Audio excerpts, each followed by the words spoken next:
ನಮಸ್ಕಾರ ಸ್ನೇಹಿತರೆ, ನಾ ಕಂಡ ಭಾರತ ಯೂಟ್ಯೂಬ್ ಚಾನಲ್ಗೆ ಸ್ವಾಗತ ಸುಸ್ವಾಗತ.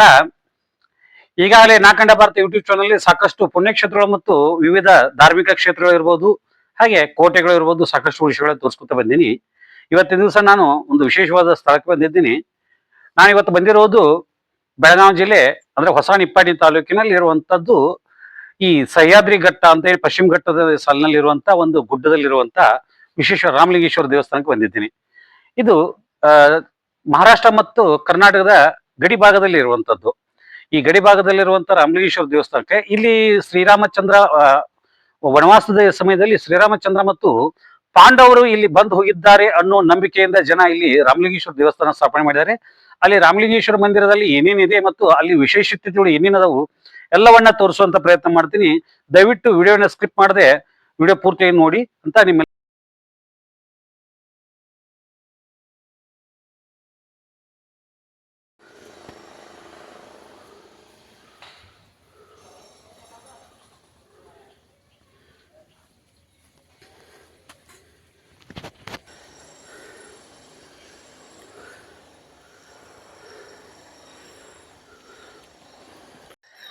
ಸ್ನೇಹಿತರೆ. ಇಲ್ಲಿ ಬರ್ಬೇಕಾದ್ರೆ ನಾವು ನಿಪ್ಪಾಣಿಂದ್ರ ಸುಮಾರು ಒಂದು 6-7 ಕಿಲೋಮೀಟರ್ ದೂರದಲ್ಲಿ ಬರ್ಬೇಕು. ಅಂದ್ರೆ ಯರ್ನಾಳ ಅಂತ ಒಂದು ಗ್ರಾಮದಿಂದ ಬರ್ಬೇಕು.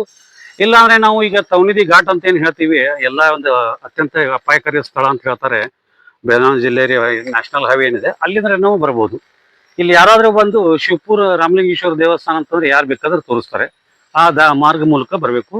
ನಮ್ಗೆ ರಾಷ್ಟ್ರೀಯ ಹೆದ್ದಾರಿ 4 ಏನಿದ್ರೆ ಪುನಃ ಬೆಂಗಳೂರು ಗೋಡ್ಸೆ ಮೂಲಕ ನಾವು ಬರ್ಬೋದು. ನಿಪ್ಪಾಣಿಂದ್ರೂ ಬರ್ಬೋದು, ಈ ಕಡೆ ಗಡ ಇಂಗ್ಲೆಂಡ್ ಕಡೆನೂ ಬರ್ಬೋದು, ಮತ್ತು ಗೋವಾ ಕಡೆನೂ ಬರುವಂತ ರಸ್ತೆ ಇಲ್ಲಿ ಬಂದು ಈ ರಸ್ತೆ ವ್ಯವಸ್ಥೆ.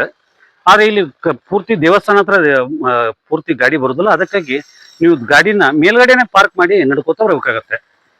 ಈಗ ದೇವಸ್ಥಾನದ ಮುಂದಿನ ವಿವರ ನೋಡೋಣ ಸ್ನೇಹಿತರೆ. ಇದು ರಾಮಲಿಂಗ ಕುಂಡ ಅಂತ ಹೇಳಿ, ಅಂದ್ರೆ ಈಗ ಮರಾಠಿ ಒಳಗ ಕುಂಡ ಅಂತ ಹೇಳ್ತಾರೆ, ನಾವು ತೀರ್ಥ ಹೊಂಡ ಅಂತ ಹೇಳ್ತೀವಿ, ಕನ್ನಡದಲ್ಲಿ ಹೊಂಡ ಅಂತ ಹೇಳ್ತೀವಿ.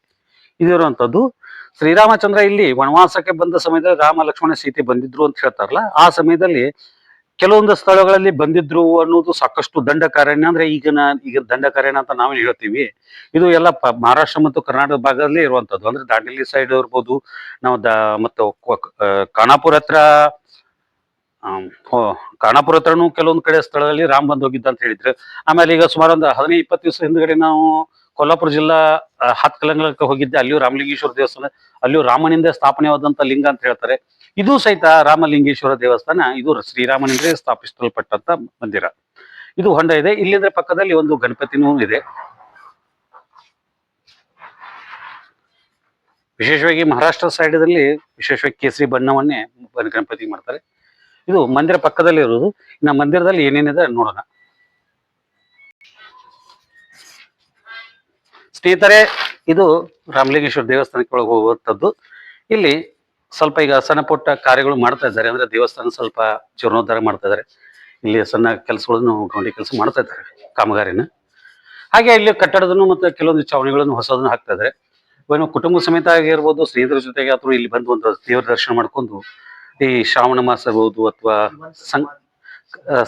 ಸಂಕ್ರಾಂತಿ ಹಬ್ಬ ಇಂಥ ಸಮಯದಲ್ಲಿ ಬಂದು ದೇವಸ್ಥಾನಕ್ಕೆ ದೇವರ ದರ್ಶನ ಮಾಡ್ಕೊಂಡ್ರೆ ಒಳ್ಳೆ ಪ್ರಕೃತಿಕ್ ಒಂದು ಸ್ಥಳ ಇದೆ, ನೋಡ್ಬೋದು. ನಾವು ದೇವಸ್ಥಾನದೊಳಗೆ ದೇವರ ದರ್ಶನ ಮಾಡೋಣ.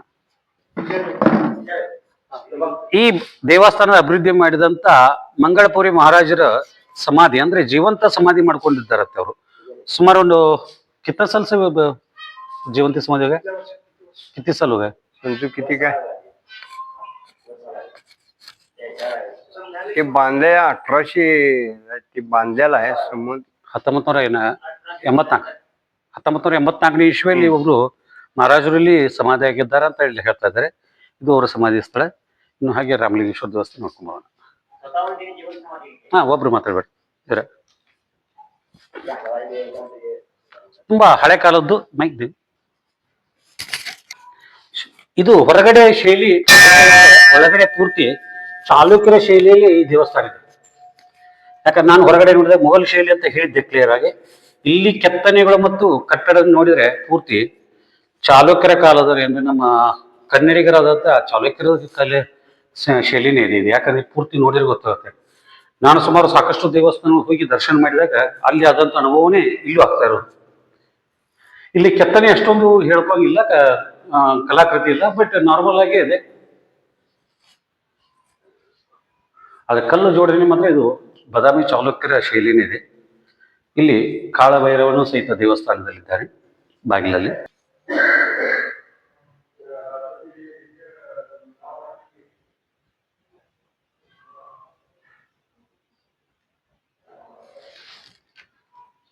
ದೇವಸ್ಥಾನದ ಗರ್ಭಗುಡಿಗೆ ಪ್ರವೇಶ ಆಗುವಾಗ ಎಡಗಡೆ ಬಲದಲ್ಲಿ ಒಂದು ಲಿಂಗ ಇದೆ.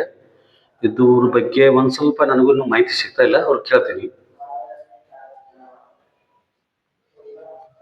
ರೆಕಾರ್ಡಿಂಗ್ ಹಾ, ಇಲ್ಲಿ ನಮ್ಮ ನಂದೀಶ್ವರ ಮಹಾರಾಜ ಶಿವನ ಮಂದಿರದಲ್ಲಿ ಯಾವಾಗಿರುವಾಗ ಇಲ್ಲಿಯೂ ಸಹಿತ ನಂದೀಶ್ವರ ಇದ್ದಾರೆ. ಇವರ ಎದುರಿಗೆ ನೇರವಾಗಿ ಶಿವನ ದರ್ಶನ ಮಾಡ್ಕೋಬೇಕು, ರಾಮಲಿಂಗೇಶ್ವರದ. ಇದು ಎಲ್ಲ ದೇವಸ್ಥಾನಗಳು ನಮ್ಮ ಭಾರತ ದೇಶದಲ್ಲಿ ವಿಶೇಷವಾಗಿ ಎಲ್ಲ ಕಡೆನೂ ಶಿವಲಿಂಗನೇ ಇರುವಂಥದ್ದು ಜಾಸ್ತಿ. ಅದು ದಕ್ಷಿಣ ಭಾರತದಲ್ಲಿ ಶಿವನ ದೇವಸ್ಥಾನಗಳು ಜಾಸ್ತಿ. ಇಲ್ಲಿ ನವದೇವತೆಗಳ ಒಂದು ವಿಗ್ರಹ ಇದೆ. ಇದು ಪೂರ್ತಿಯಾಗಿ ಇಲ್ಲಿ ವಿಗ್ರಹ ಕಾಣ್ತಾ ಇಲ್ಲ, ಅದು ಚಿಕ್ಕದಾಗಿ ಕಾಣುತ್ತೆ. ಆದ್ರೆ 9 ದೇವಿಗಳ ಒಂದು ದೇವರಿದ್ದಾರೆ. ಯಾರ್ಯಾರು ಅಂತ ನನಗೆ ಗೊತ್ತಾಗ್ತಾ ಇಲ್ಲ. ಒಂದು ಗಣೇಶನ್ ಗೊತ್ತಾಗ್ತಾ ಇದೆ, ಇನ್ನು ವರಾಹಸ್ವಾಮಿನೂ ಗೊತ್ತಾಗ್ತಾ ಇಲ್ಲ. ಒಟ್ಟು ಇಲ್ಲೊಂದು ಸಣ್ಣ ಒಂದು ವೀರಗಲ್ಲಟ್ಟರ ಒಂದು ಕಲ್ಲುನಿದೆ. ದೇವತೆಗಳು ಅಥವಾ ಗೊತ್ತಾಗ್ತದೆ. ಇದು ಗಣೇಶ, ಇದು ಗಣೇಶ. ವೀರಭದ್ರ ಅನ್ಸುತ್ತೆ, ಭದ್ರಕಾಳಿ, ಇದು ನಂದಿ.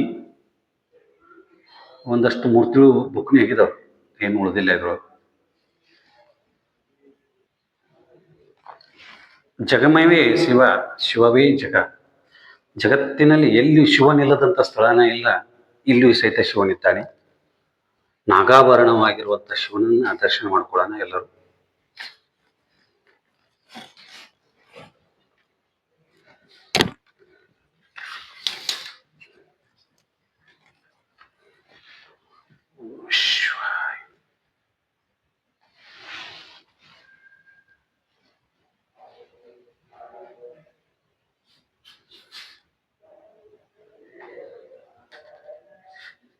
ಇದು ಪ್ರಭು ಶ್ರೀರಾಮಚಂದ್ರನಿಂದಲೇ ಸ್ಥಾಪಿಸಲ್ಪಟ್ಟಂತ ಶಿವಲಿಂಗ ಅಂತ ಹೇಳ್ತಾರೆ.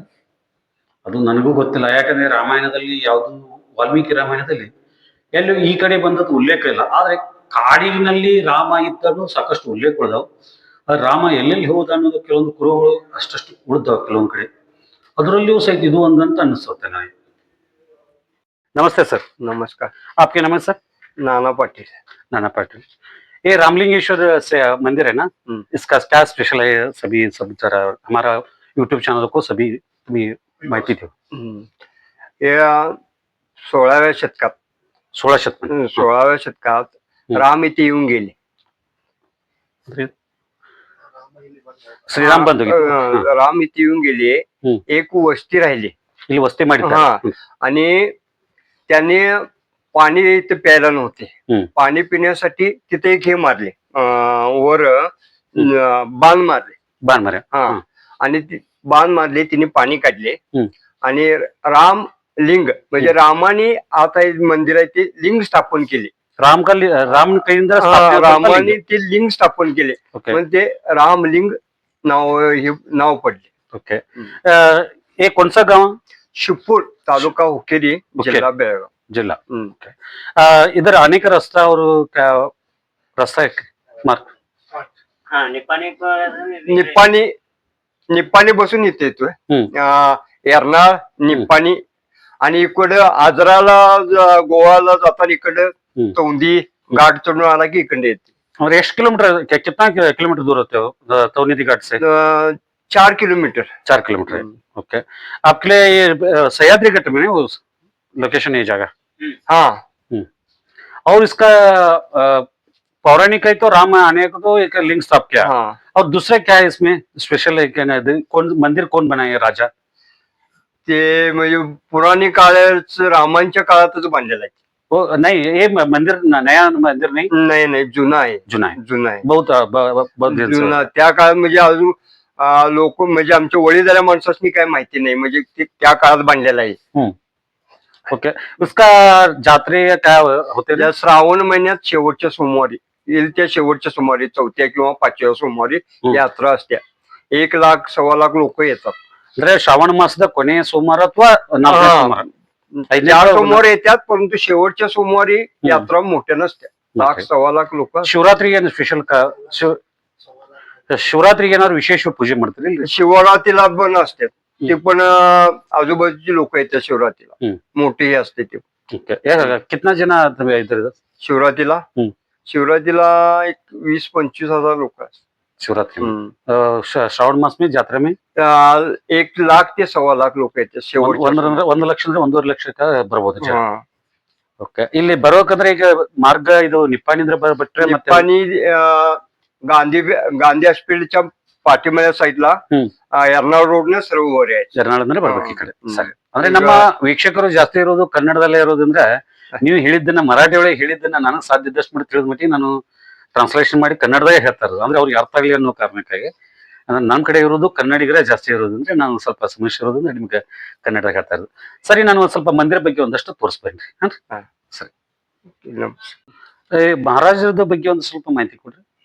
हे तोपणगिरी महाराज यांनी जीवन समाधी घेतली. ಮಂಗಲ್ಪುರಿ मंगलपुरी महाराज ಇವ್ರ ಜೀವಂತ ಸಮಾಧಿ जीवन समाधी. आणि ಇವ್ರೊಬ್ರ ಆಗಿದಾರ, ಮತ್ತೆ ಇವ್ರ ಜೊತೆಗೆ ಮತ್ತೆ ಯಾರು ಆಗ್ಯಾರ ಇವ್ರ ಬೇರೆ? ಮತ್ತು त्याच्या पाठीमाग 2 महाराजांची हे केली, जीवन समाधी नाही ती, तिने हे केली ನಾರ್ಮಲ್ ಆಗಿ. आणि चौथे होते का नाही, ती काय सांगितले, माझी समाधी बांधू नका. ನಾಲ್ಕನೇದವ್ರು ಯಾರು? ಅವ್ರ ಹೆಸರು ಏನ್ರಿ? ನಾಮ್ काय उसका नाम? त्यांचं नाव कृष्णगिरी,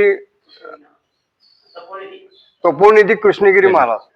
उनका नाम क्या है सर? तोपणगिरी महाराज. तोपनगिरी महाराज. तोपणगिरी. कौन सा साल में वो मर गए? ते 25-30 वर्षापूर्वी ते वारले, परंतु तिने काय सांगून गेले, परंतु आणि मी इथे येणार, ನಾನು ವಾಪಸ್ ಮತ್ತೆ ಜನ್ಮ ಐತಿ ಬರ್ತೀನಿ, ನನ್ನ ಸಮಾಧಿ सांगून गेले.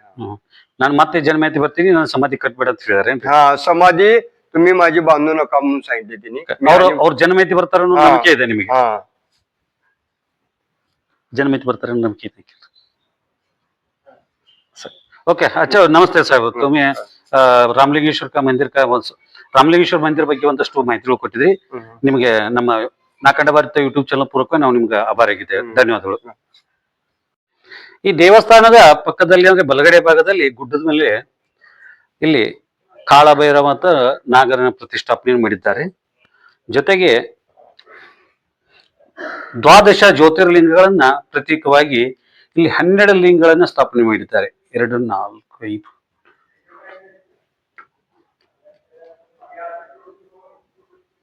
14 ಲಿಂಗಗಳು ಮಾಡಿದ್ದಾರೆ. ನನಗೆ 12 ಅಂತ ಎನಿಸಿತ್ತು.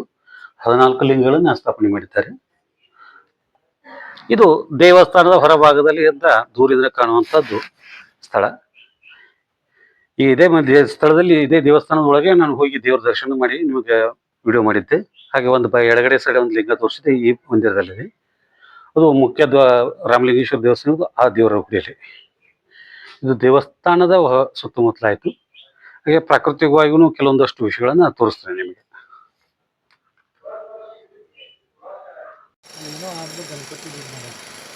ಇಲ್ಲಿ ನೋಡಿ, ಒಂದು ಆಲದ ಮರದಲ್ಲೇ ತಾನಾಗೆ ಗಣಪತಿ ಥರ ಮೂಡಿಬಿಟ್ಟಿದೆ. ಮೇಲೆ ನಾಗರಾಜನ ಚಿತ್ರನೂ ಮಾಡಿದ್ದಾರೆ ಆಲದ ಮರದಲ್ಲಿ. ಪ್ರಕೃತಿ ವಿಚಿತ್ರನೇ ಇರುತ್ತೆ. ಸ್ನೇಹಿತರೆ, ಇಲ್ಲರಿಗೆ ತೋರಿಸಿದಂತ ಶ್ರೀರಾಮನಿಂದ ಸ್ಥಾಪಿಸಲ್ಪಟ್ಟಂತ ಶ್ರೀರಾಮ ಮಂದಿರ ಬಗ್ಗೆ ಒಂದಷ್ಟು ವಿಡಿಯೋಗಳನ್ನ ನಿಮಗೆ ಮಾಹಿತಿ ಕೊಟ್ಟಿದ್ದೀನಿ. ಈ ಎಲ್ಲಾ ವಿಡಿಯೋ ಬಗ್ಗೆ ನಿಮ್ಗೆ ಇಷ್ಟ ಆಗಿದ್ರೆ ನಾಕಂಡ ಭಾರತ ಯೂಟ್ಯೂಬ್ ಚಾನಲ್ನ ಸಬ್ಸ್ಕ್ರೈಬ್ ಮಾಡ್ಕೊಳ್ಳಿ. ಹಾಗೆ ನಿಮ್ಮ ಸ್ನೇಹಿತರಿಗೂ ಈ ವಿಡಿಯೋನ ಶೇರ್ ಮಾಡುವುದನ್ನ ನಾವು ಬರಿಬೇಡಿ. ಹಾಗೆ ನಮ್ಮ ಯೂಟ್ಯೂಬ್ ಚಾನಲ್ ಬೆಂಬಲ ಆಗಿರೋದಂದ್ರೆ ವಿಡಿಯೋ ವೀಕ್ಷಣೆ, ದಯವಿಟ್ಟು ಅದನ್ನ ಮಾಡೋದನ್ನು ಯಾರು ಮರಿಬೇಡಿ ಅಂತ ವಿನಂತಿಸ್ಕೊಳ್ತೀನಿ. ನೀವು ಪೂರ್ತಿ ವಿಡಿಯೋ ನೋಡ್ಬೇಕು ಅಂತ ನಿಮ್ಮಲ್ಲಿ ನೋಡಿದ್ದಕ್ಕಾಗಿ